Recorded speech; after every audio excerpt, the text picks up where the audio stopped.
Semenjak saat itu, tubuhku seringkali terasa lemas tak berdaya. Sampai suatu ketika, kudapati seorang pria tua bersorban putih telah menindih tubuhku.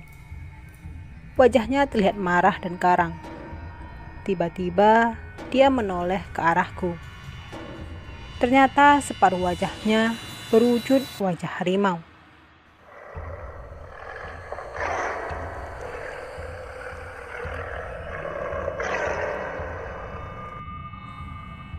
Baiklah, sebelum kisah ini dilanjutkan, tolong buat teman-teman agar memberikan support dan dukungannya ke channel ini, biar kami makin semangat untuk membagikan kisah dan pengalaman menyeramkan berdasarkan kisah nyata dari berbagai narasumber, yang mana di sini namanya telah kita samarkan.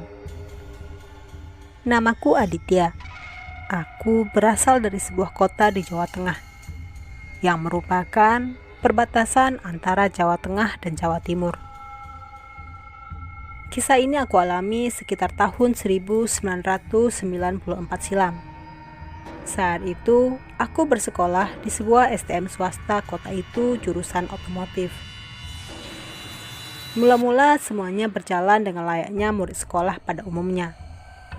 Sampai tiba saatnya aku menginjak kelas 11. Pergaulanku menjadi lebih luas dan bisa dikatakan salah jalan.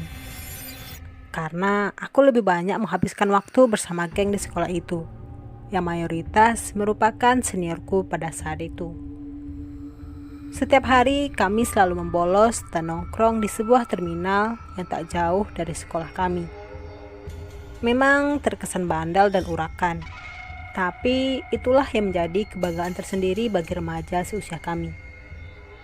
Beberapa kali geng kami terlibat cekcok dan berujung tawuran dengan sekolah lain. Akan tetapi, sekolah kamilah yang selalu berhasil memukul mundur sekolah lawan. Kami merasa bangga dan arogan karena dengan solidnya sekolah kami. Sampai suatu ketika, aku bersama gengku yang lain sedang nongkrong-nongkrong di terminal tempat biasa kami kumpul. Tiba-tiba, segerombolan siswa dari beberapa sekolah yang pernah berseteru dengan kami melakukan penyerangan serempak. Bentrokan pun tidak dapat dihindarkan lagi. Terang saja, kami yang kalah jumlah dan persiapan berhasil diobrak-abrik oleh mereka yang menjadi musuh kami. Untungnya, pihak warga setempat segera melaporkan peristiwa tersebut ke pihak berwajib. Seandainya terlambat sedikit saja, mungkin aku dan beberapa teman yang lain mungkin sudah lewat saat itu juga. Akibat peristiwa itu, banyak dari kami yang mengalami luka serius, termasuk aku. Di punggungku terdapat sayatan yang cukup panjang. Entah terkena senjata tajam jenis apa. Aku sudah tidak ingat lagi, karena saking banyaknya yang mengeroyokku saat itu. Begitu aku sadar, aku telah berada di rumah sakit bersama beberapa temanku yang lain yang bernasib sama. Terlihat di sana beberapa polisi menanyai kami satu persatu. Tapi bukan hal itu yang membuatku takut. Yang aku khawatirkan justru saat aku sedang lengah seperti tadi, jika tiba-tiba pihak sekolah lain menyerang lagi, aku pasti akan tewas. Pikiran itu yang terus mengusikku. Seminggu lamanya setelah kejadian itu, aku mulai bersekolah kembali. Meskipun hampir mati, dendamku masih juga belum padam. Aku harus balas perlakuan mereka cepat atau lambat. Tapi sebelum itu, akan kubuat badanku ini jadi lebih kuat dan kebal, batinku. Lalu aku mulai menanyai satu persatu teman-temanku dan mencari tahu cara mendapatkan ilmu kebal untuk menjaga diri. Sampai suatu ketika, aku disarankan untuk menemui Arya. Dia adalah salah satu alumni dari sekolah itu juga. Dia adalah legend dari sekolah itu. Menurut cerita, sewaktu dia masih bersekolah di situ, sekolah itu tidak pernah tersentuh oleh sekolah lain. Pasalnya, Arya memiliki ilmu kebal yang diperoleh dari bapaknya. yang merupakan seorang paranormal daerah situ. Tanpa pikir panjang, aku meminta diantarkan ke rumah Arya yang mereka ceritakan. Setelah mencari-cari, aku berhasil menemukan keberadaan rumah Arya. Namun sayangnya, yang bisa kami jumpai cuma Pak Karto, ayahnya Arya. Seperti paham dengan masalah kami, dia pun menyanggupi permintaanku. Malam itu juga, dia memandikanku dengan air bunga 7 rupa.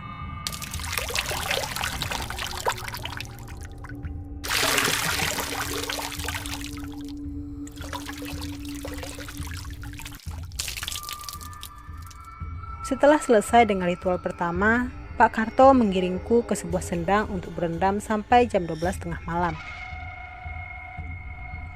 Suasananya begitu sepi, dan air mulai dingin menusuk tulang. Setelah beberapa waktu berendam di sendang itu, Pak Karto kembali datang. Dia datang dengan membawa sebuah kendi tanah liat dan sebuah bungkusan kain berwarna kuning.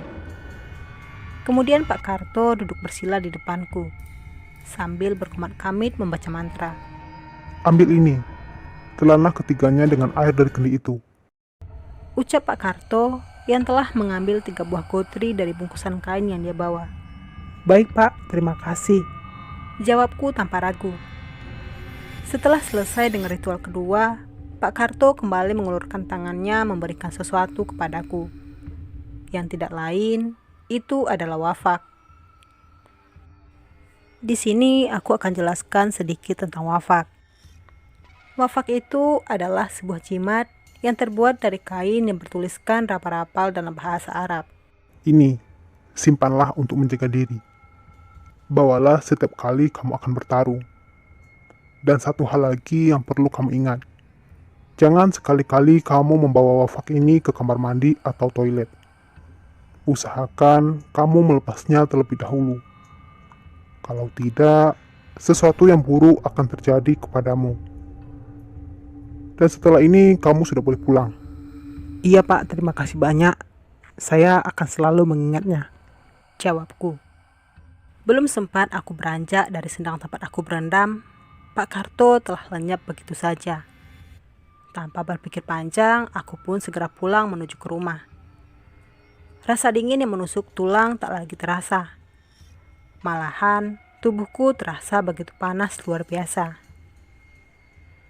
Malam itu badanku basah oleh keringat. Dan keesokan paginya, aku kembali bersekolah seperti biasa.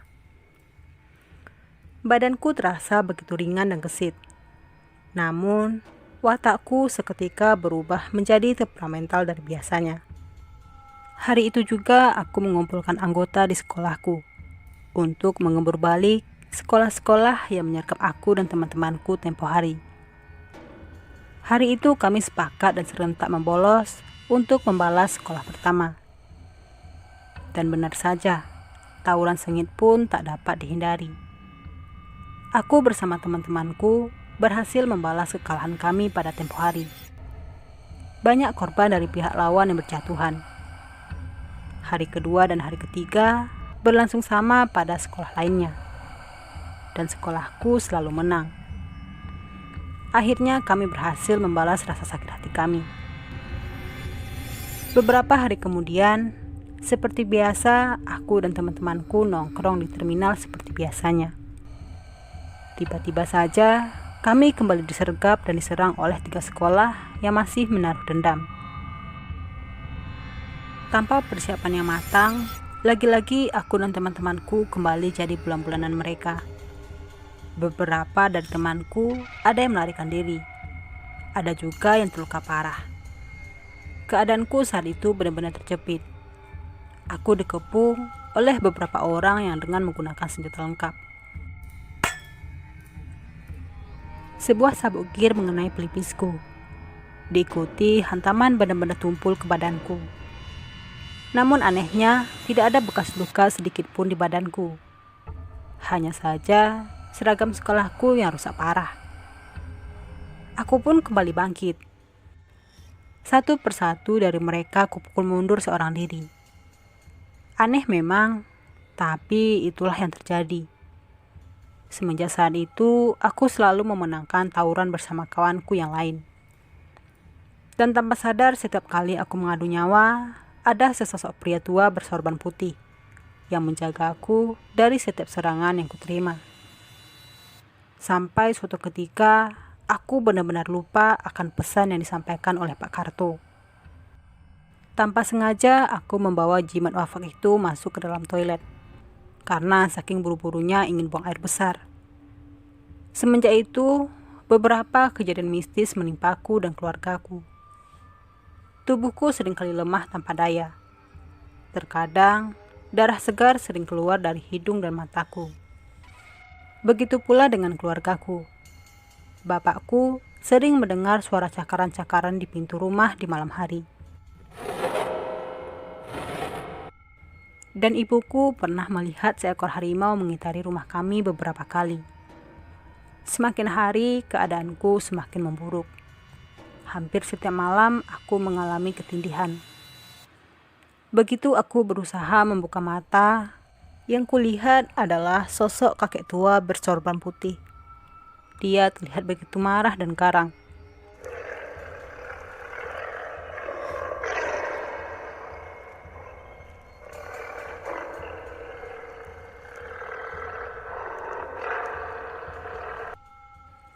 Sosoknya begitu mengerikan, dengan separuh wajahnya berwujud harimau, menatap tajam seakan ingin mengoyakku. Hampir setiap malam, kejadian itu menimpaku. Sekolahku jadi terbengkalai karena aku sering sakit. Beberapa kali aku mencoba mendatangi Pak Karto untuk mencari jalan keluar. Namun sayangnya, beliau telah meninggal beberapa bulan sebelum aku mengalami semua itu. Aku bersama orang tuaku terus berusaha mencari jalan keluar dari masalah kami.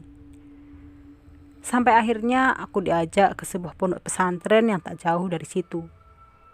Salah satu kiai pesantren itu mengumpulkan beberapa santri asuhannya untuk duduk bersila mengelilingiku, lalu membacakan surat-surat pendek. Seketika tubuhku terasa panas seperti terbakar. Kemudian, pengasuh pondok pesantren itu memberiku segelas air bidara yang telah dibacakan doa-doa. Seketika 3 buah gotri yang tertanam di badanku berhasil kumuntahkan keluar. Kali ini berwarna hitam bercampur darah. Semenjak saat itu kondisiku terus membaik. Di tahun berikutnya, aku mencoba menyambung sekolahku yang sempat terputus karena kondisi tersebut. Dan mulai saat itu, aku tidak mau lagi berurusan dengan hal semacam itu. Pengalaman ini sengaja aku bagikan agar tidak terulang lagi oleh anak-anak sekolah zaman sekarang. Karena efeknya sangatlah mengerikan dan akan membuat kalian menyesal seumur hidup. Oke teman-teman, sekian dulu pengalaman mistis yang dialami dan dibagikan oleh Mas Aditya. Terima kasih buat masnya yang sudah membagikan ceritanya kepada kami. Terima kasih juga buat teman-teman yang sudah mendengarkan kisah ini sampai selesai. Semoga kita semua bisa terhibur dan juga lebih mawas diri dimanapun Anda berada. Untuk kisah-kisah misteri lainnya, silahkan pantengin terus channel ini ya. Dan jangan lupa untuk tekan tombol subscribe, like, comment, and share-nya, agar kami makin semangat untuk membagikan berbagai kisah, pengalaman, dan kejadian horor yang penuh dengan misteri yang benar adanya dari berbagai narasumber. Jika teman-teman sedang mendengarkan kisah ini, pastikan lampu menyala dan tidak dalam keadaan sendiri, karena bisa jadi Anda tidak sendiri. Terima kasih, salam keramat, satu nyali tanpa jasad.